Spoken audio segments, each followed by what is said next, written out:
అనంతపురంలో తమని పర్మనెంట్ చేయాలని సమగ్ర సర్వశిక్ష ఉద్యోగులు నిరసన చేస్తున్నారు.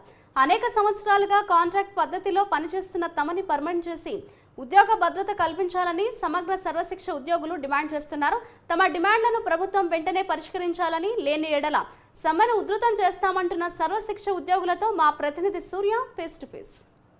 రాష్ట్ర వ్యాప్తంగా సమగ్ర శిక్షా ఉద్యోగులు పెద్ద ఎత్తున నిరసనలు చేసుకుంటున్నారు. ఆ క్రమంలోనే అనంతపురం జిల్లా కలెక్టరేట్ ముందర కూడా దాదాపుగా 15 రోజుల పాటు నిరసన నిర్వహిస్తున్నారు. వీళ్ళ సమస్య ఏంటో ప్రత్యేకంగా ఏంటి అనేది కనుక్కుందాం. చెప్పండి, అసలు 15 రోజులు అవుతుంది, మీ సమస్య ఎందుకు రాష్ట్ర ప్రభుత్వం దిగి రావట్లేదు? ముఖ్యమైన మీ డిమాండ్స్ ఏంటి? ఈ రాష్ట్ర ప్రభుత్వానికి మేము సమ్మెలోకి వచ్చి 15 రోజులైంది. మా డిమాండ్, ఈ రాష్ట్ర ప్రభుత్వము ప్రధాన ప్రతిపక్షంగా ఉన్నప్పుడు కాంట్రాక్ట్ అవుట్సోర్సింగ్ ఉద్యోగులందరినీ నేను అధికారంలోకి రాగానే రెగ్యులర్ చేస్తామని హామీ ఇచ్చాడు. మరి 4.5 సంవత్సరాలు దాటిపోయింది. ఇంకా దాదాపుగా ఒక 2 నెలలు మాత్రమే ఉంది. ఇప్పటి వరకు ఆ రెగ్యులరైజేషన్ దాని మీద ఊసేలేదు. కాబట్టి ఈ ప్రభుత్వానికి మేము ఒకటే డిమాండ్ అడుగుతున్నాం, మీరు ఇచ్చినటువంటి హామీని నెరవేర్చమని. ఇప్పటికే ప్రభుత్వాన్ని, మంత్రులను, ఎమ్మెల్యేలను, అధికారులను అనేకసార్లు కలిసి మీరు ఇచ్చినటువంటి జీవోలు కూడా అమలు చేయలేదు. కాబట్టి దయచేసి ఇప్పటికైనా మా ఉద్యోగులను రెగ్యులర్ చేయమని ప్రభుత్వాన్ని వేడుకున్న పట్టించుకోలేనప్పుడు మేము సమ్మెలోకి వచ్చాం. ఇప్పటి వరకు కూడా ఈ ప్రభుత్వం ఏ విధంగా కూడా మమ్మల్ని సంప్రదించలేదు.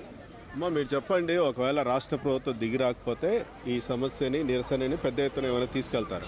ఖచ్చితంగా సార్. రాష్ట్ర ప్రభుత్వం ప్రతిపక్షంగా ఉన్నప్పుడు మాకు ఈ ప్రభుత్వం చెల్లెమ్మలు, నేను వస్తే, నన్ను గెలిపిస్తే, నాకు ఒక్క ఛాన్స్ ఇస్తే నేను మిమ్మల్ని అందరినీ రెగ్యులర్ చేస్తాను, ఉద్యోగ భద్రత కల్పిస్తాను అని చెప్పిన ఈ జగనన్న గారు మేము 14వ రోజు సమ్మె నిర్వహించినప్పటికీ కూడా ఈయన ఎటువంటి చలనం లేకుండా ఉన్నారు. కాబట్టి ఇంతమంది చెల్లెమ్మలు ఉద్యోగ భద్రత కోసం, హెచ్ఆర్ పాలసీ కోసం ఎంతోమంది వేచి ఉన్నాం అన్నయ్య గారు. మరి మీరు చలించి మాపై ఏదో ఒక యాక్షన్ తీసుకొని మాకు ఉద్యోగ భద్రతను కల్పించాలి. అలాగే మా సమగ్ర శిక్షలో పనిచేస్తున్నటువంటి 18 విభాగాలలో పనిచేస్తున్నటువంటి ప్రతి ఒక్క సోదరీమణులకు మీరు న్యాయం చేయాలి అన్నగారు, దిగి రావాలి. మేమంతా కూడా మీ మీద చాలా ఆశలు పెట్టుకున్నాము. మా అన్న వస్తే, మా అన్నకు ఒక్క ఛాన్స్ ఇస్తే మమ్మల్ని వెలుగులోకి తీసుకొస్తాడని నమ్మాము. మరి మీరు ఏం చేస్తున్నారో మాకు అర్థం కావట్లేదు.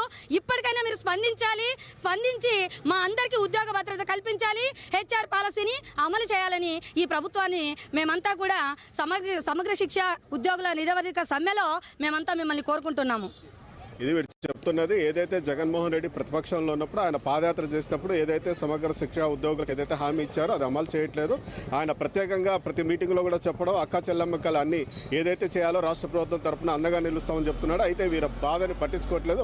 ఇదే గిన కొనసాగితే భవిష్యత్తులో పెద్ద ఎత్తున ఉద్యమించాల్సి వస్తుందనేసి వీళ్ళు హెచ్చరిక చేయడం జరుగుతుంది. Camera person Anjaneya Prasad, RK సూర్య.